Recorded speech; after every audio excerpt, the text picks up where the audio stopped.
ഇപ്പൊ തിരിഞ്ഞു നോക്കുമ്പോ അന്ന് ആ സ്കൂളിൽ ചെയ്ത ഒരുപാട് പദ്ധതികൾ മാഷിന് തന്നെ അഭിമാനമായിട്ട് തോന്നുന്ന, അല്ലെങ്കിൽ ഇപ്പോ ആലോചിക്കുമ്പോൾ ഒരുപാട് സന്തോഷം തോന്നുന്ന ഒരുപാട് കാര്യങ്ങൾ ചെയ്തിട്ടുണ്ടാവുമല്ലോ, അതൊന്ന് ഞങ്ങളുമായിട്ട് ഷെയർ ചെയ്യോ?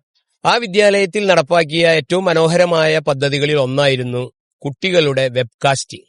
എല്ലാ ദിവസവും 1:15 മുതൽ 1:45 വരെ എല്ലാ ദിവസവും കുട്ടികളുടെ അരമണിക്കൂർ കലാപരിപാടി മുഴുവൻ രക്ഷകർത്താക്കൾക്കും കാണാവുന്ന തരത്തിൽ അന്ന് ഒരു സോഫ്റ്റ്വെയർ ഉപയോഗിച്ചിട്ടാണ് അപ്ലോഡ് ചെയ്തിരുന്നതെങ്കിൽ പിന്നീട് അത് ഫേസ്ബുക്ക് ലൈവായി മുഴുവൻ രക്ഷകർത്താക്കളും കാണുന്ന തരത്തിൽ ഉച്ചയ്ക്കുള്ള ഇന്റർവെൽ സമയത്ത് ഒരു കലാപരിപാടി അവതരിപ്പിക്കൽ എല്ലാ ദിവസവും രക്ഷകർത്താക്കൾ അത് കാണുകയും അവരുടെ കുട്ടികളെ വിളിച്ച് പ്രോത്സാഹിപ്പിക്കുകയും ഒക്കെ ചെയ്യുന്നത് കണ്ടപ്പോൾ RCUP ലൈവ് എന്ന ആ ഒരു പ്രോഗ്രാം വളരെ ഹിറ്റായി മാറിയത് ഏറെ സന്തോഷത്തോടെയാണ് ഓർക്കുന്നത്.